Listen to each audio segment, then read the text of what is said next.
If I started reading fantasy in 2026, then this is exactly how I would do it.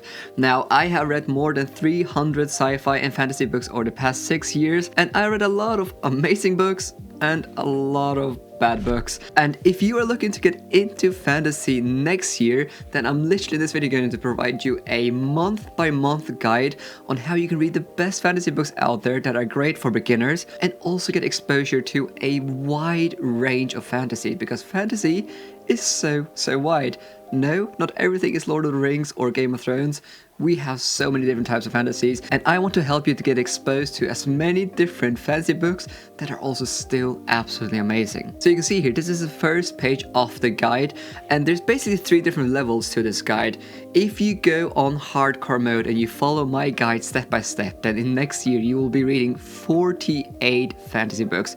That is a lot, and that's not realistic for most people. But the great thing about this guide here is that you can easily cut it in half, so you can read 24 books a year, or you can even make it so you only read 1 book a month, and that is still amazing. Now, if you do follow my guide, then next year you'll be reading a minimum of 4 whole trilogies, 11 standalones, and another book that is kind of sort of a series. And there will be flexibility for you to choose a lot of other books that you just want to pick up because someone else has recommended it. And you can get access to this guide, the PDF file, for totally free if you go to my Patreon and sign up as a free member. I'll leave the link in the description down below. So without further ado, let's go into January. So for January 2026, I think that if you are not used to reading fantasy, you should start by reading The Hobbit. So that will be your first read of next year, and I think it's a brilliant introduction. Firstly, it is written by the granddaddy of fantasy. Yes, I call Tolkien granddaddy. And The Hobbit is such an amazing introduction. I read The Hobbit again this year, so it was a reread for me, and I just loved it. I think Tolkien has an amazing way to craft worlds. His prose is so rich,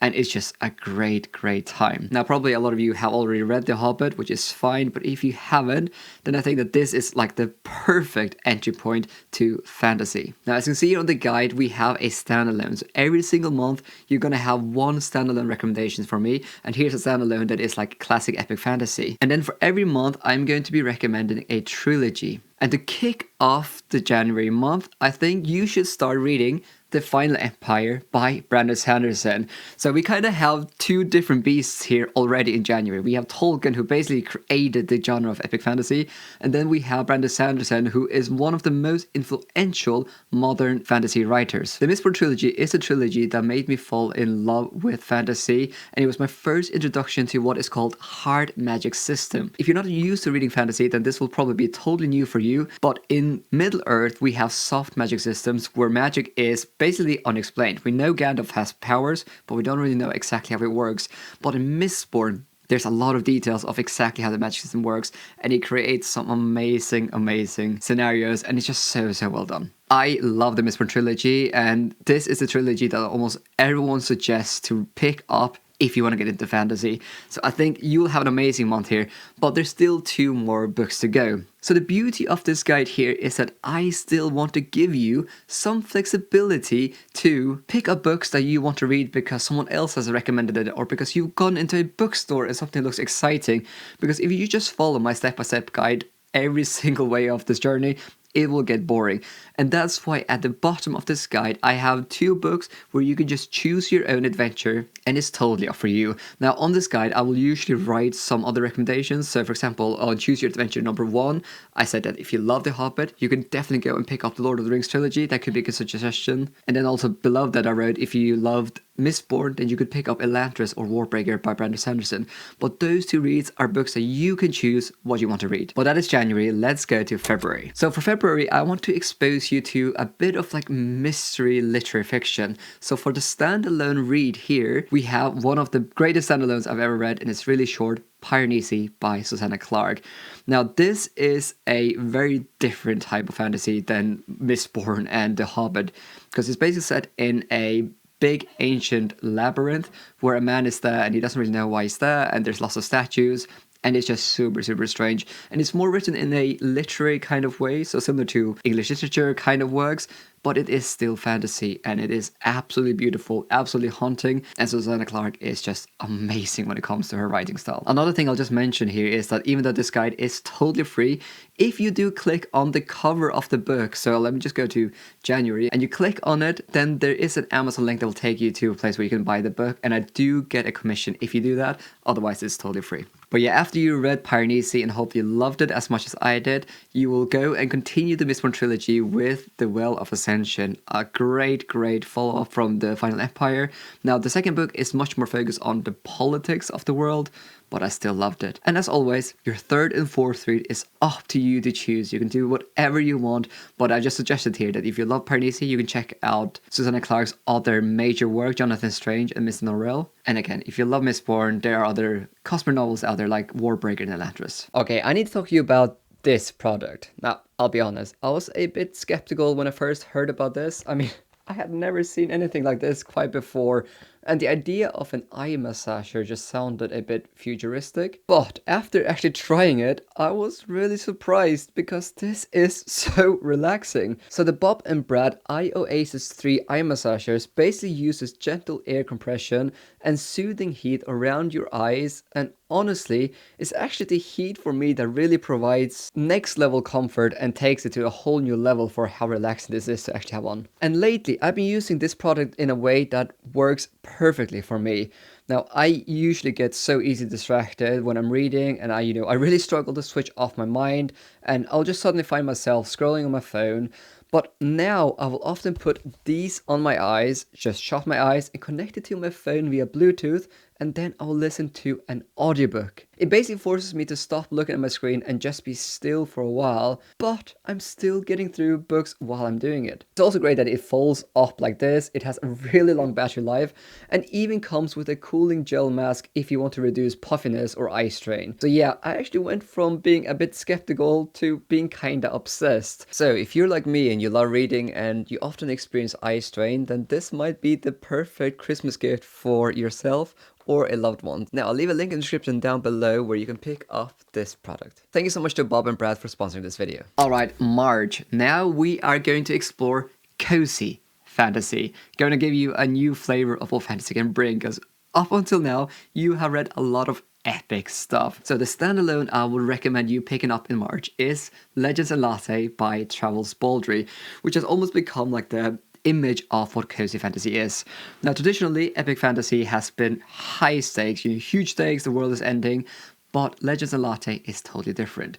This novel literally follows an orc that sets up a coffee shop, and that's it. It is so wholesome, it's so cozy, amazing descriptions of food and coffee and drinks. It is just the best time. So if you just want something that's wholesome, and again, experience what modern fantasy can bring, pick up Legends Latte. It's a great standalone. And then the trilogy read will obviously be the last book in the Mistborn trilogy, The Hero of Ages, which I think is an amazing, amazing conclusion to a masterpiece. Now again, you have 2 more books, you can pick up whatever you want to read, and I'll leave that up to you. Alright, we're now getting to April, and I will now want to introduce you to some D&D, rock and roll, and also Grimdark. So firstly, what is the standalone you're going to be reading? So in April, you should pick up Kings of the Wyld by Nicholas Eames. So this is kind of like a D&D type of story about literally a group of old heroes that go on one last adventure, and it is just a great time with lots of 80s references, lots of humor, and the pacing is all over the place, but it's so fun. Now personally, I generally don't love these types of stories, but this one is really well executed, and I think that if you're exploring fantasy, you need to try and read a story like this one, and almost everyone loves it, so definitely check it out. But really excitingly, the next trilogy you're going to be reading in April, you are going to be starting The Blade Itself, which is the first book in the First Law trilogy by Joe Abercrombie. Now, in modern fantasy, Grimdark is a subgenre that has taken the genre by storm over the past 20 years or so. Now, a lot of people say that George R.R. Martin, he popularized Grimdark fantasy. I'm not going to recommend The Song of Ice and Fire because it's such a big series, and I think that in 2027, that might be a series you need to tackle. But for now, the best introduction I can give you to Grimdark is the First Law trilogy. So get ready to meet a lot of morally grey characters and a lot of characters that are just downright horrible human beings with the Blade itself. Now, what I will say about this trilogy is that yes, it's bleak, it's dark, but Joe Abercrombie is one of the best character writers in the genre. His ability to write characters is incredible, and also the audiobook is brilliant if you're into audiobooks here. The only thing I'll say here is the first book is really slow. A lot of people lose interest in the first book because you basically are just following characters walking around and chatting, but just trust the process. This trilogy is influential and it's massively popular for a reason. Then for the other two books, again, you can choose your adventure, but I recommend it here that if you loved The Kings of the Wyld, you should check out the sequel Standalone. So it's a standalone again, called Bloody Rose, again by Nicholas Eames. And if you want more grimdark after The Blade itself, then I would recommend checking out the Broken Empire trilogy by Mark Lawrence, which is also incredibly dark. Let's go on to May. So for May, again, I want to expose you to some new kind of fantasy with The Invisible Life of Addie LaRue by V.E. Schwab. So this is actually one of my favorite standalones because I think it's so beautifully written. And again, it is offering something new to the genre. So this is a standalone fantasy novel that is set in our world, but it takes place over 200 years. We have two different plot lines, one that takes place in the 1800s and one that takes place in our day and age. And it's crazy how these two plot lines interweave. This is a novel a lot about memory and loss and what it means to experience love. And it's just so beautiful. One of my favorite standalones, and I hope you will love it as well. And then obviously for the trilogy read, you will be picking up book 2 in the First Law trilogy, Before They Are Hanged. I think this is where the First Law trilogy really starts to become amazing, and hopefully you'll be hooked by the time you actually pick up this book. For Choose Your Own Adventure, I'll just say that if you love The Invisible Life of Addie LaRue, you should definitely check out some of V. Schwab's other books. I haven't yet, but she has quite a big library of books that you can, pick up. So that is the month of May. For June, I need to expose you a bit to historical fantasy / dark academia. So the standalone read you're going to be having in June will be Babel by R.F. Kuang. Now, if you don't know anything about fantasy, then people have very strong opinions about R.F. Kuang. They either love her works or they hate her works. But one thing is always clear in her novels, and that is that there's a strong thematic message in almost all of her novels she has written, and it's certainly no different in Babel. Babel takes place in 1800 Oxford, and it's a historical fantasy, so we're set in a real life setting, but there are some light magical elements, and this novel here explores colonialism and translations in ways I've never experienced before. I personally love this standalone, but a lot of people also hate it because the political messaging is really in your face. But I think that this is one of the best novels that R.F. Kuang has written, and you just need to pick up at least one R.F. Kuang novel in your reading journey because she is so influential, especially when it comes to modern fantasy. And then obviously, for our trilogy read, you are now going to conclude the First Law trilogy with The Last Argument of Kings. I loved the third book. I thought both book 2 and 3 were just as good, and hopefully you'll absolutely love it. Now, if you still want to get a recommendation from me for the other 2 optional slots here, then I would just say go and check out some of R.F. Kuang's other novels, because at this point I think she has 6 books out there, and all of them are great in their own ways. Alright, let's get to July. Okay, in July, I'm going to break your heart. I'm going to give you lots and lots of pain, but you just have to go through it. So the standalone novel I'm going to be recommending here is The Sword of Kaigen by Emma Wong. I keep saying that, this is one of my favorite standalones, but truly, The Sword of Kaigen is one of the greatest standalones I've ever read, and the fact that this was self-published originally, or it might still be, I'm not sure, it's just astounding. This novel here analyzes and depicts grief in one of the most realistic ways I've ever come across in the genre. It is masterfully done, and Emma Wong does something really interesting with this novel here as well. The main climax of this novel is basically at the 50% mark of this novel, and then the second half of the book analyzes the aftermath of what happened in the first half of the book. It's really interesting, but it really makes that thematic analysis of grief just really hit home. I also just think the world building here is so fascinating because we're set in what feels like a 1700 Asian inspired setting kinda, but then we hear about modern technology outside of this setting. It's so fascinating. Pick up this one and bring tissues because it'll break your heart. And then we're not done with the heartache because I'm now going to be recommending that you pick up the Farsi trilogy by Robin Hobb, starting with the book Assassin's Apprentice. Robin Hobb is one of the greatest character writers I've ever come across, and this is the first trilogy in a huge universe called Realm of the Elderlings. Now, in the Farsi trilogy, you will follow a character called Fitz, and Robin Hobb just loves to torture Fitz for some reason, but Fitz is truly one of the greatest characters out there ever.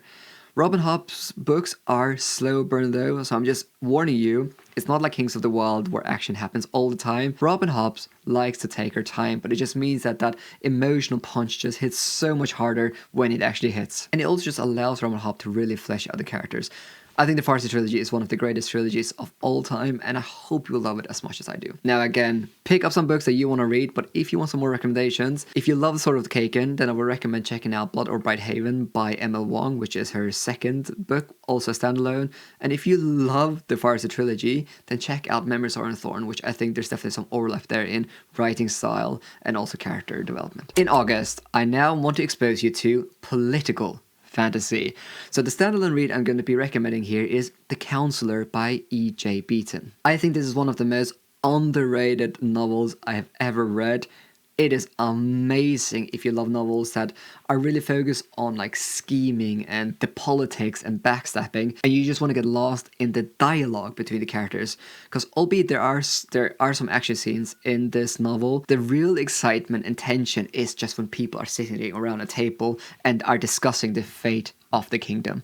Oh, it's so good. So The Councillor was actually originally written as the first book in a trilogy.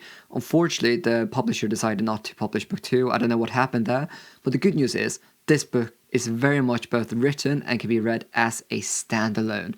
Please do not overlook this one. I'll just warn you though, for some reason E.J. Beaton with The Councillor decided to write a book with insanely long chapters. So that's the only drawback. The chapters are just stupid long. And then obviously for your trilogy read, you're going to be continuing the Robin Hobb Farsi trilogy with book 2, Royal Assassin. This book here is considerably longer than Assassin's Apprentice, but hopefully you'll be in love with this universe at this time. Alright, let's go on to September. So for September, I now again want to expose you to something a bit different, and that is creepy, haunting woods. So for your standalone read, I would recommend you pick up Mythago Wood by Robert Holzak, which won the BFSA award in 1981, so this is a classic of epic fantasy work. I read this novel last year, and I adored it. In a lot of ways, it's similar to Piranesi, where it's really mysterious, haunting, and the author definitely does not explain everything that's happening, but it takes place in a weird, mysterious wood, and there are these Mythagos, which I'm not even sure if I'm able to explain what they are, but it's so haunting, it's so creepy, and Robert Holzak's writing will just absolutely immerse you in this universe. Now, if you look online, it may look like Mythago Wood is part of a 7-book series, which technically it is, but all the books are written as standalones, and Mythago Wood is very much a standalone. I think this is a criminally underrated book in our day and age. I know it's a classic, and a lot of people, that are a bit older than me have read and loved this novel, but we younger readers, I'm still calling myself young, I'm 29 years old, but I'm still young, okay? We just have not picked up this novel and talked about it enough. It is amazing. And then, obviously, for your trilogy read, you're now going to be concluding the Farsi trilogy with Assassin's Quest. This novel is huge. It is absolutely huge, and it's also, I'm just going to give you a heads up, it's a good novel, but it's also my least favorite in the whole trilogy. Her pacing just slows down too much for my liking this one. Nonetheless, it is amazing. For your optional reads here, if you love Mythago Wood, pick up some of the other novels in the Mythago Wood universe. They're standalones. The second novel is called Lattes, which I read earlier this year, would recommend it. And then obviously, if you love the Farsi trilogy, you can either pick up Memories of Iron Thorn, but maybe here at this point, it makes more sense to pick up the Live Ship Traders trilogy, which is the second trilogy set in this universe, and in my opinion, is even better than Farsi. Alright. October. I think that you need to get exposed to absurdist, comedic, and weird fantasy. And that's why for your standalone read in October, I'm going to be recommending that you pick up Mort by Terry Pratchett. So this will be your introduction to the absolute massive fantasy series called Discworld. Now Discworld has a lot of different ways you can get into the universe because it's is just absolutely huge. But the first Discworld novel I read was called Mort, and I thought it was a great starting point. When I say it's absurdist fantasy, it just means there's a lot of humor, and in a lot of ways the world is just crazy. Literally, the Discworld is a world, and I'm probably getting this wrong, but I think the world is built on a huge flying sea turtle that has 4 elephants on it, and on top of that the Discworld is, which is a round plate. It is wild and it is hilarious. But Pratchett was so good at writing absurdist fantasy that no one has come even close to rival his genius. So definitely check out this one. It's also relatively short, and I think most of you will have a wonderful time with this. And if you don't, then at least you have dipped your toes into absurdist fantasy and you know what it is. And then the last trilogy I will recommend that you pick up this year in October will be the Greenbone Saga by Fonda Lee, starting with Jade City. I've only recommended books on this list that I love, but this is truly one of the greatest trilogies of all time. It is a Godfather-esque kind of fantasy, which is set in a modern Asian-inspired setting, and it is amazing. It has some of the best politics I've ever come across in the genre.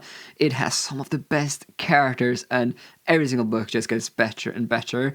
I loved every single book in this universe, and it just has all the elements I love. Truly one of the greatest modern trilogies of all time. So for the optional reads here, obviously, if you loved Mort, then pick up some of the other Discworld novels. There's like 40 plus books out there you can dive into and have a great time with. And if you love Jade City, I don't really have an amazing recommendation, but probably the closest I can give you is The Dandelion Dynasty by Ken Liu, which is a silk punk fantasy also set in an Asian-inspired setting, but it's much more epic in scale. So that might be the closest I can give you to a recommendation if you loved Jade City. Alright, we're getting close to the end of this year, so November, month 11, I'm now going to bring you back to some classic fantasy. So for your standalone here, I'll recommend that you pick up The Lion, the Witch and the Wardrobe by C.S. Lewis, which is in, according to publication order, their first novel in the Narnia universe.